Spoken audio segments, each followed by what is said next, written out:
Happy Peebly is with us, and we're with head coach Justin Price. Coach, first of all, congratulations, third year in a row making the playoffs.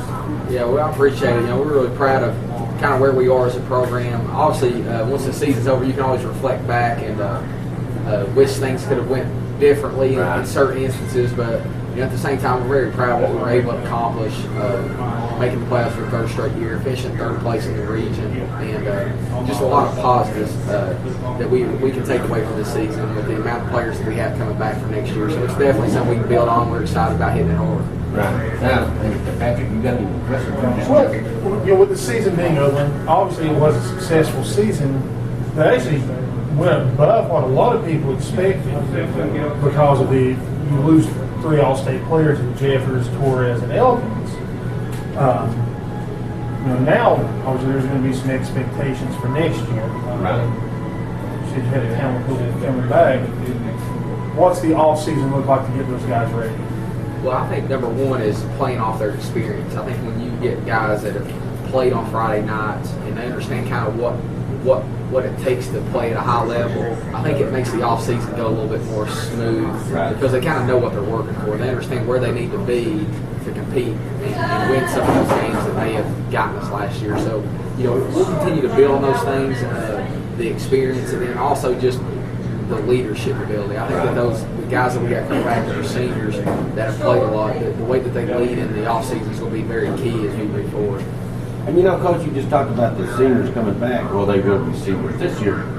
It's one thing for a football player to open his mouth, try to tell the team what to do, well, kind of give an instruction. But it's another thing if the teammates know this guy has been here and he's been in the fray, he's been in the fighting all fights, for 2 years. So they kind of listen to those guys, don't you?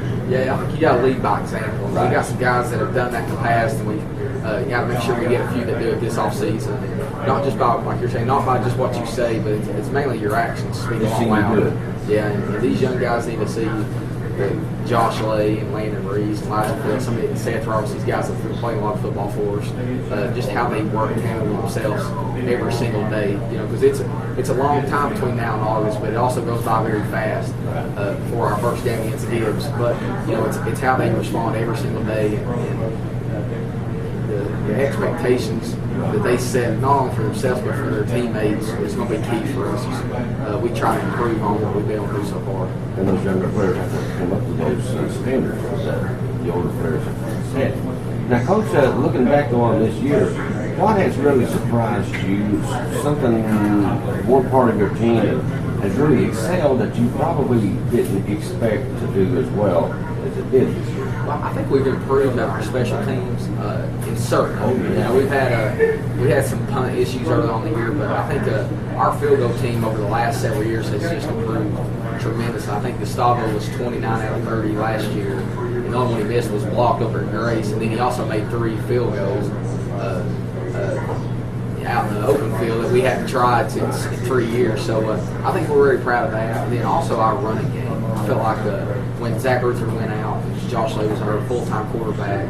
To play off his strengths, we needed to run the football. And I think he had 1,200 yards rushing, which is he was close to beating Chris Johnson's single-season record. So it kind of shows that kind of season he was having. So it's something we're definitely pleased with our running game. And I think as we move forward and we continue to build on that and mix it with our passing game, I think it's going to make us a lot better offensively.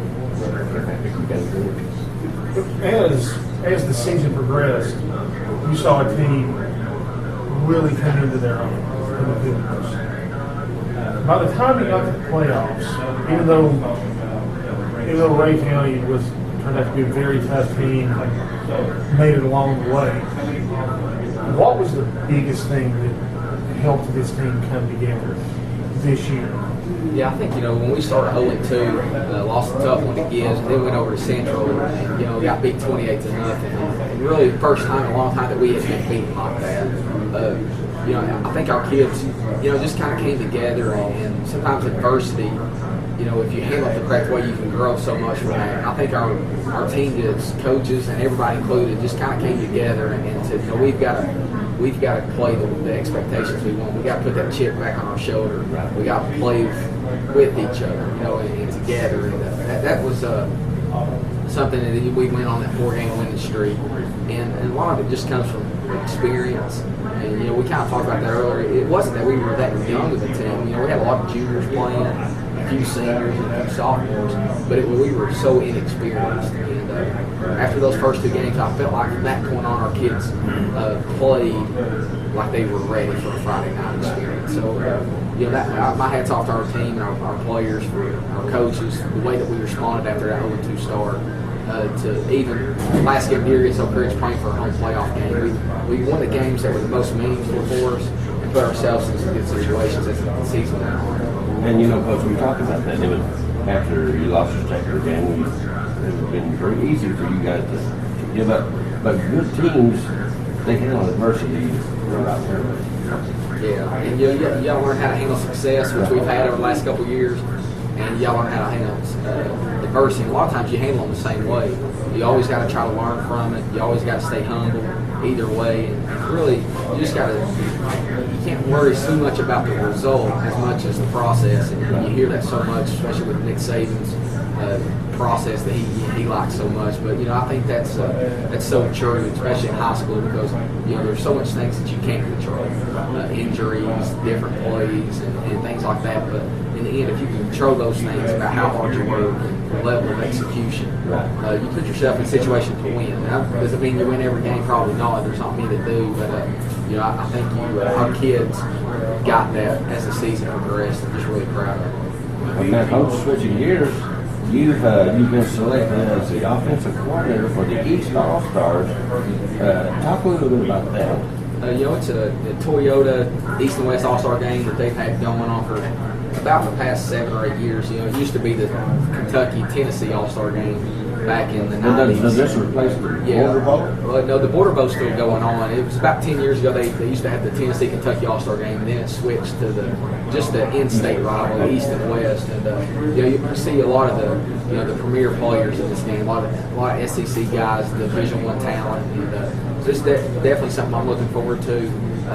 Just to being a part of that, I think to be on that level with an all-star coaching staff, all-star players, it's going to be a fun experience for me personally. But most importantly, I think it's great for our program. I think anytime that Campbell County football can be on that stage, it represents the hard work by a lot of people to get our name and our program recognized in this game. And are there any players? Obviously, there'll be some from there. Regan, are there any cougars in? Not as of right now.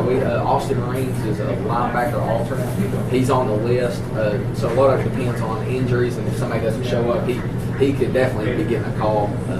So we're kind of looking. Hopefully, I'm hoping that happens. Not that anybody gets hurt, but I'm hoping that Austin can get in that game. But we got a lot of good players from the area, and a few from our region. Yeah, I was going to say you got a lot of players from this region. Like obviously, I assume T. Higgins is probably on this. Well, we tried to get him, but you have to be a senior. So Higgins is just a junior. Right. But we got our quarterbacks. I think I'm going to be coaching quarterbacks. Deuce Wallace from Spirit County is going to be in it. He's a Vandy commit. Tyler Thackerson from Clinton. Yeah. So I actually get to coach him up. You've got 2 different styles out there. Yeah, I know, and I've seen Thackerson. He's always had good games against us. At the same time, it'll be fun. You get a lot of different. There's 3 or 4 kids from Oak Ridge playing in it, and a couple from Fair. So a lot of the guys that we've coached against over the last several seasons, you get to actually be on the same side. So it'll be a fun experience. You only get a few practices to get ready for that game, so the game could be ugly to watch, but at the same time, it's going to be a fun experience for us. Anything else? Coach, we appreciate you being with us. We should. Oh, I need to ask you though now, for the fans out there, you're getting back to Campbell County football. When does the season really start as far as working out and all that stuff for you guys? Well, we had to take a mandatory 3-week dead period, so we just kind of ended that, and these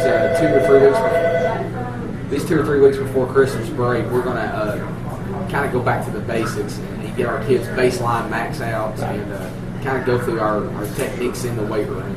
And then when we come back from Christmas, I think January 5th is when it starts for us. And 4 days a week until we start spring practice, and then we'll go from there. But it goes by fast, and it's something we're gonna really enjoy the moment. That's one thing we've kind of focused this off season already with our coaches and players is we need to have fun and enjoy what we've got going on out there. I think sometimes you can, And sometimes what you accomplish. right, it's good. This is a great time of the year to look back, and you don't want to do it a whole lot, but you look back and you get proud of what you've done. But at the same time, you got to make sure that you're improving, Right. that you're being on your cutting edge on everything that you're doing, whether it's offensively, defensively, or just programming in general. And so we want to make sure that we're doing the right things to continue our success that we've had, and hopefully get a 4th straight playoff appearance. All right, Coach. Thank you for being with us. Happy holidays and good luck in the All-Star game.